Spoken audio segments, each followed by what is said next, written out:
Ինչ մարդիկ չեն ուզում որ իրենց երեխեքը ծառայեն բանակում, որովհետև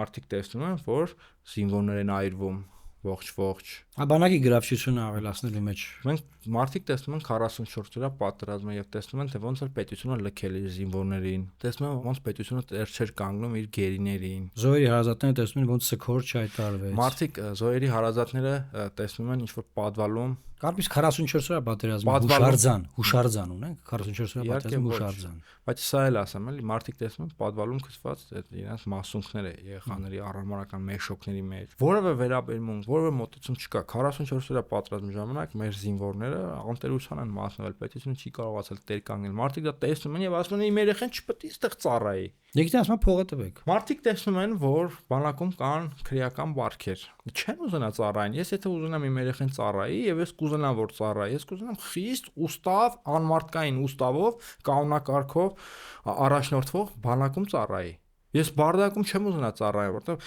ես վստահ եմ դուք էլ գիտեք, որ բարդակը արժի զինվորի կյանք։ Բարդակը ծնում է բոլոր այլանդակությունները։ Գողական գնալը բանակում, խմար խաղալը բանակում։ Զինվորը քաղաքացիական կյանքում